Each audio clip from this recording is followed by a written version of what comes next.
Jeff's a great dude. And you'd see all the McCarville jerseys from Minnesota on so many different people down there. Oh, yeah. And that's kind of where my head is at, was how much impact she had on women's basketball here in Minnesota. So it's great to see another local legend. Yeah, oh yeah. Minnesota legend, I would say. She is.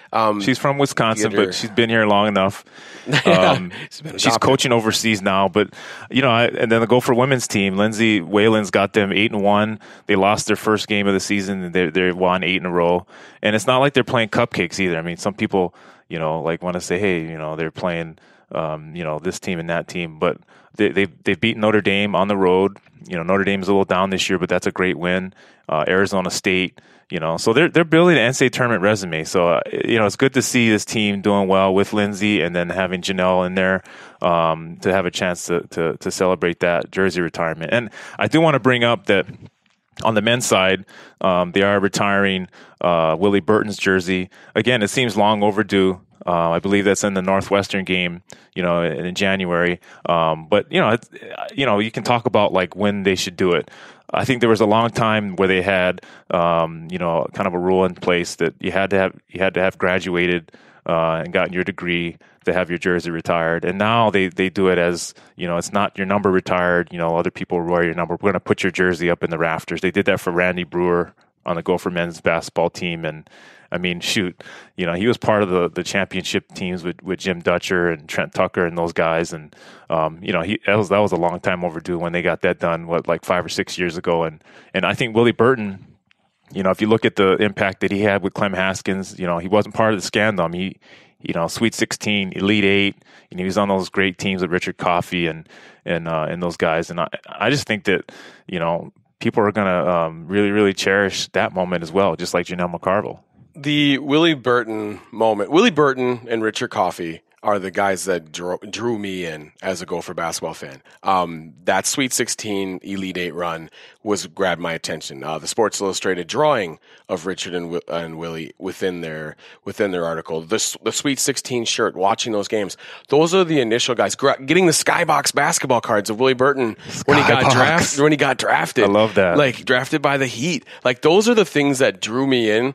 And then, that makes me think back to the long overdue. When it comes to the basketball team, everything is we retired jerseys of black and white photos of guys like in the last 5 years that played in like Dick Garmacher and like and Whitey Scope from way back. So it's good to see them getting to Trent Tuckers, getting to Randy Brewer, and now getting to Willie Burton, the guy who Gopher fans have long been crying for to have his jersey up there. He had a really good, he had a good NBA career too. I mean, it wasn't like all-star or anything, but I feel like guys who sometimes it's like, well, what they did in college, but I also feel like, a large part of it is too what they do after college. I mean, Trent Tucker, he wasn't like an all-star in the NBA, but I mean, man, he played on the Bulls teams and Knicks and, obviously what he's done since then. And some people think, Flip Saunders should one day maybe get his jersey retired, for what he's meant to Minnesota basketball, not just Gopher basketball, but,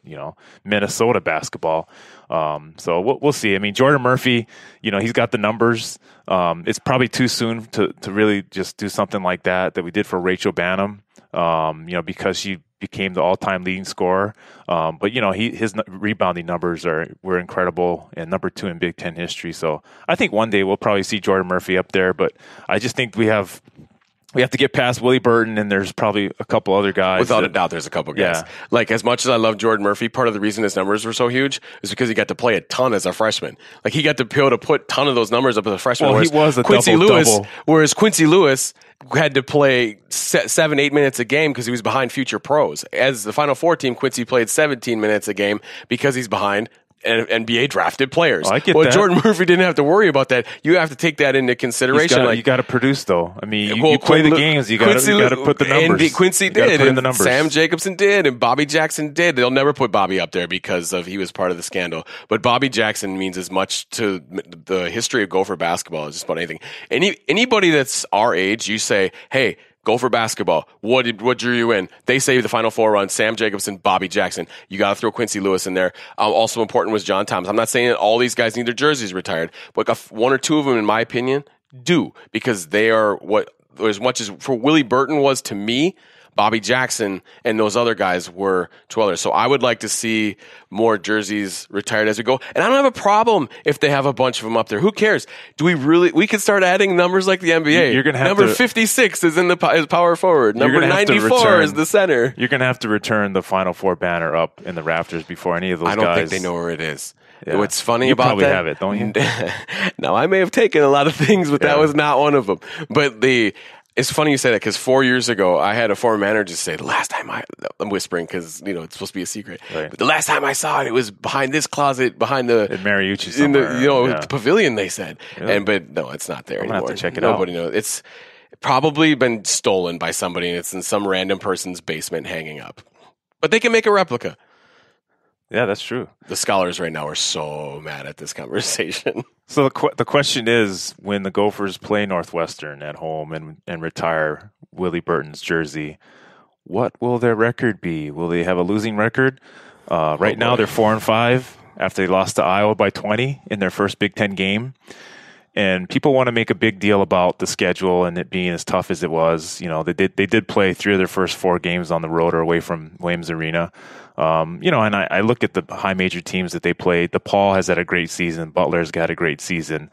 But at the same time, like Patino said, yeah, we have a tough schedule. Yeah, you need to be able to play these games to impress the NCAA tournament selection committee, but you got to win them. You got to win some of them. And right now, they're at a point where you have 3 games left before the thick of the Big Ten season.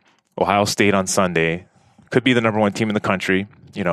Obviously they're not going to rank the poll until after they play the Gophers. But a lot of people are saying after what happened this week, you had Maryland losing, you had Louisville losing, you had obviously Michigan losing, that Ohio State is the best team in the country. So I don't know. I mean, I think that's too much to ask for this team to upset the Buckeyes at home. But even if they did, that still doesn't turn around their season completely. They need to pick up more wins. So you look at their next 3 games. They play Ohio State on Sunday. They play Oklahoma State in Tulsa, which is basically a road game. And then you play Florida International before Big Ten play. So they're 4-5, Ryan. I mean, obviously, Ohio State, but you win those 2 games versus Florida National and Oklahoma State, then you go into the thick of the Big Ten 6-6. I think that's like a must. If they want to finish like above 500 or any chance at the postseason this year, whether it's NIT or NCAA tournament, I'm going to talk about NCAA tournament, but they need to win 2 out of the next 3 games. Without a doubt. Well, I mean, I would say more of the 2 out of 4. I'm going to throw Purdue in there. But yes, it would be... Purdue would be the first game in the thick of the Big Ten schedule in January, when it usually starts. Yes. They are 4-5 right now after that really ugly loss at Iowa. Not just in terms of losing to Iowa, but the way they played. It was ugly. So you need to bounce back with Ohio State. With the way college basketball is right now... When you say bounce back versus Ohio State, what do you mean? Bounce back like bounce back and play well. Okay. Well, I didn't think you meant actually beat Ohio State. Well, the way college basketball is right now, it's tough to predict. For Minnesota, you would need the perfect game. You would need to have Gabe has to shoot better. Obviously, Peyton has to shoot better, and he has to be fully healthy. Daniel True needs to be at his best playing against Caleb Wesson, which is a beast of a matchup. You missed the most important factor in that game, though. I think I'm not the Marcus Carr. Yes. At the point guard spot, he has to. Yeah, he has to. I think Marcus Carr more so than anybody. If he's playing well, like he did versus Clemson, Daniel Turu has just been constant. I would be really shocked if he just dropped off in this game and he had, But you're going to need all pieces to work, and they're going to need the bench to produce as well. Right now, you can look at there doesn't seem as much confidence coming from guys who are stepping on the floor off the bench. We've seen bright spots from Trey Williams and Michael Hurt and Jarvis Omersa. We've seen bright spots, but now we need to see a little bit more consistency. But for that consistency to be there, they have to be comfortable in the role they're playing. If you get that and you get a good shooting performance, college basketball can change really quick. I think they're going to have a great effort against Ohio State. I don't know that they're going to win that game, but I think they can come out and have that type of effort to push them to the edge. Now, that said, after that game, win or lose, can you take that on the road and play into Tulsa in Tulsa, Oklahoma, where they're going to play Oklahoma State, which is pretty much a road game. Yes. Can you do it there? Are you going to come home after Christmas and take care of business against Florida International like you should? They will. They're not. That's not a cakewalk, though. That's a 7-3 basketball team who has given North Carolina State and Mississippi State some troubles. There's one thing. that we've seen the Gophers do this year is they've kicked the living crap out of. They have every year too. Mid-major teams. They've beat them by 30. They have. It's and the really strangest Central Michigan. Well, they beat them by 30, I think, but 25 or something. Central Michigan almost beat DePaul. Yep. So I don't want to like compare scores and say this and that, but at the same time, let's go back to this Ohio State game. So what did we see this week? We saw Penn State, beat Maryland at home. Okay, we saw Illinois beat Michigan at home. Okay.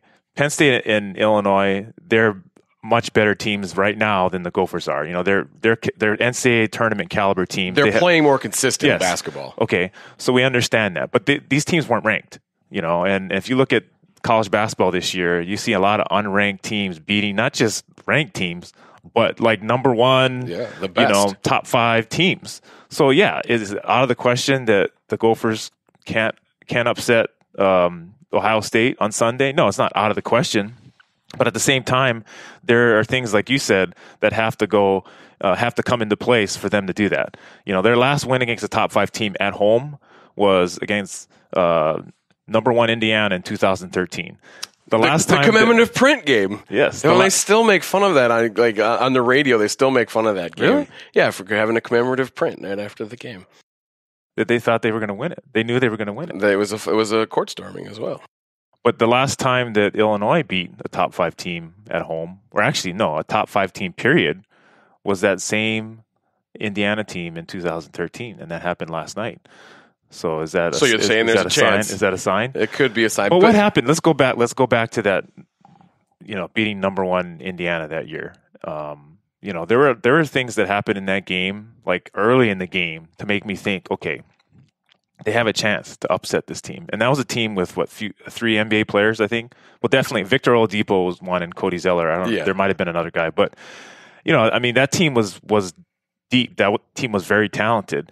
But the Gophers' toughness, to me, from the start, they out-toughed the Hoosiers. I mean, it was clear that who the aggressor was, and it was clear who the tougher team was. And, Trevor Mbakwe kind of embodied that toughness, but there are other guys that really, really were not like intimidated at all by the number 1 team in the country. But it's not just physical toughness either. It's mental toughness. It's being able to handle, after you've been on the floor for 7-8 straight minutes, being able to get to your defensive assignment, fighting through screens, getting over screens, getting to your help position, taking that extra step to get to your help so you can take the charge. Those are the type of things that we haven't seen this Gopher team do enough. Is it because they're playing extensive minutes and they get tired? Well, you can kind of see when you see with patterns, when guys are on the floor for 7-8 straight minutes, you can see the defense starts to struggle. Offensively, start to make more bad decisions. You can see that. But so if they're going to play these big minutes, which patterns have shown us they will, they probably are. They will. They have to be mentally tougher that when they get tired, they can sustain defensively. Take on a run and come back at it and play consistently. They haven't been able to do that consistently, and that's why your record is what it is. But on this, to flip it around, they have been challenged. I don't have a problem with the schedule they're playing. I just have a problem with the fact that they're not playing consistent basketball. With this schedule, you don't have to guarantee 2021 wins. You can get in. The NCAA tournament has shown tough schedules will put you in at 17 wins. Right. Will put you in at 18 wins. Right. If your schedule is tough, and that's what this is. But you got to get to 17 and 18 wins. I was going to say, you need to win some of these games. And that means you're going to have to be minimal 500 to Big Ten play. Well, recent history says being 500 in the Big Ten, that doesn't happen much around here. Last year they made the NCAA tournament. They weren't even 500. So in Big Ten play. So that's a tough task. That's a tough thing to ask for this team to take that step. But is it possible? Yes, but they got to start winning games like you said. They got to win 2 of these next 4 or these next 3. Ohio State, Oklahoma State, Florida International, Purdue. They have to beat Florida International, and they have to grab one of those other games. And if the way they play Clemson, yes, they can do it, but it's no guarantee. And Ohio State, obviously, it's like the worst opponent to play right now. I mean, it could come at a worse time. No, you were right. And people forget, I don't know if they forgot. I mean, I did actually a little bit, that their first game in the Big Ten last year was at Ohio State, and Ohio State beat them by 20. And this is basically the